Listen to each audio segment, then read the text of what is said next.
Hi there. Today we are looking at the Archery Companion app on your phone as part of the series of me going through looking at various apps, various archery apps, and looking at what the features of them are and how they basically work.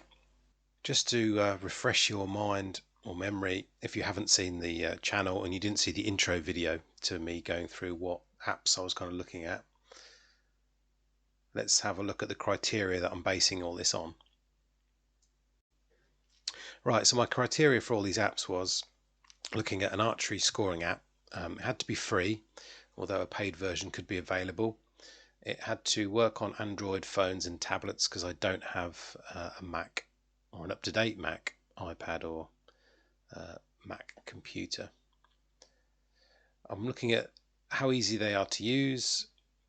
I'm looking at the functionality, what you get, and I'm really looking for the possibility of exporting score sheets so I can send them off to the records officer at my club, or just share them, something like that.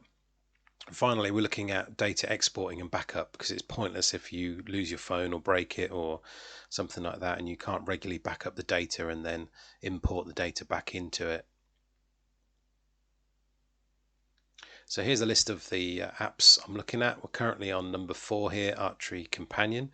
Previously we've done videos on My Targets, Artemis Light and Archery Scorekeeper.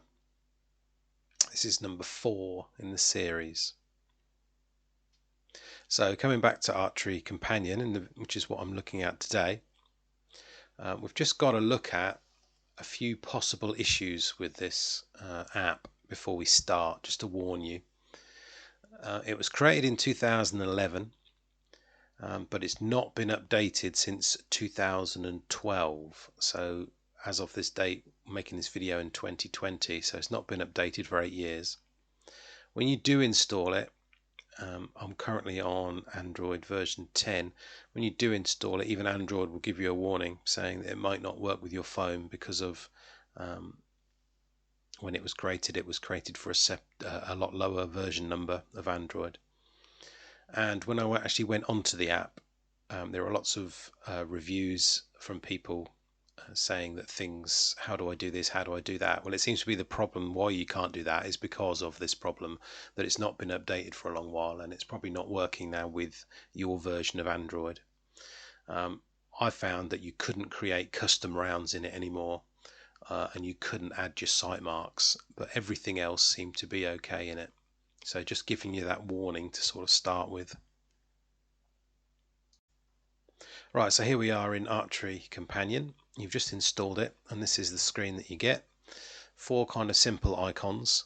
Now, as I've said just before, I couldn't get sight marks to add or custom rounds, so we're just going to go straight into sight marks straight away, and it just basically says no sight marks found in metric and imperial, and there's no kind of plus sign or any way of adding anything in here. So that was one of the main problems I found.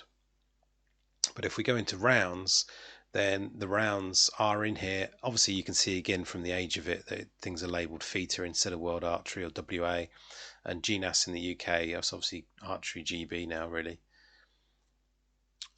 Going into custom, again, no rounds found, and I couldn't see any way that you could add a custom round into this, so I think this is one of the drawbacks with it not being updated for a while. But you can still go into here and you can still select standard rounds that are already entered for you in here.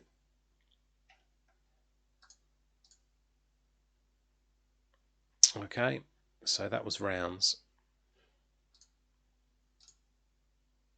If I click on the rounds, by the way, I was just going to say that it does actually show you the details for it.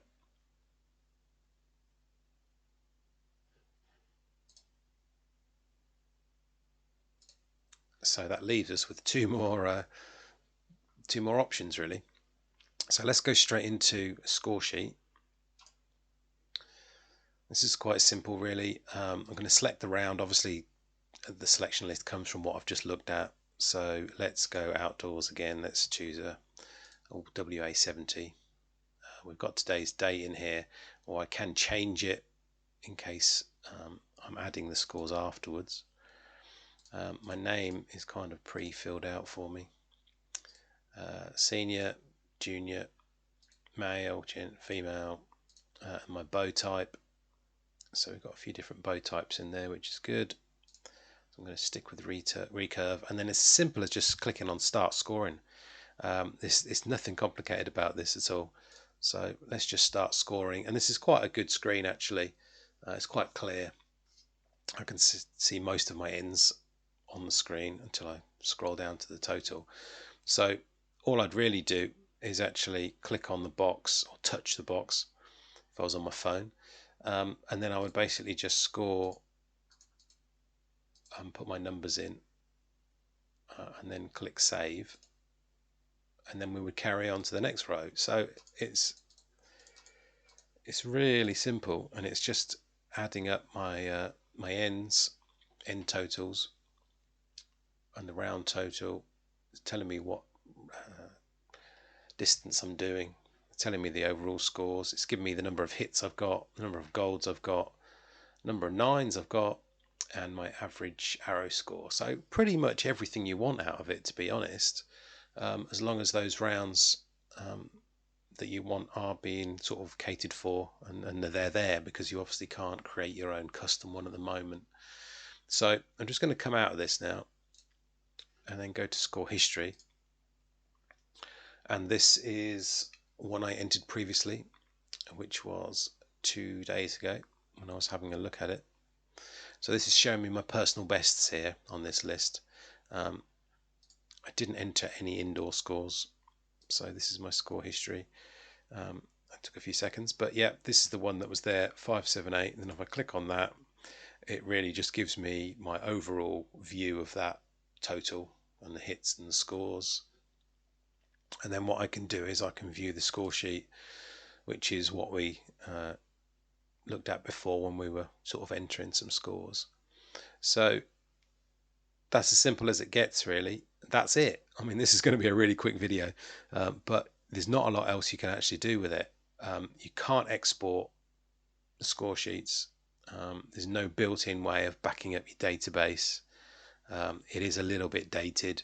It's not being looked after at the moment, but it does still work.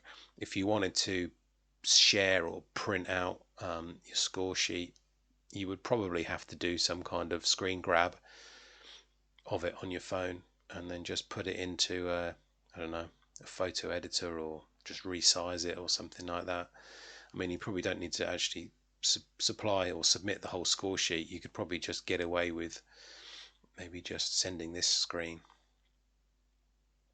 and that'd probably be enough, and that would be easy enough to screen grab because it fits on one screen. So that's that, really. I'm going to come back out of score history. So thank you for watching. Please do like and subscribe if you want to see more of these videos, as I'm going to be carrying on with the list of the apps and doing this a lot more. This has been a really quick video. As I said before, the other videos were about 20 minutes long, as I had to go through kind of every feature, and there were quite a lot of features in some of the other apps, although this one's very simple. So if you like to keep it simple, have a look at it, but obviously with the caveat that it's not being updated at the moment, and there are a few problems with it, such as the site marks and the not being able to add your own rounds or back up your score histories, or etc. etc. Okay, thanks for watching.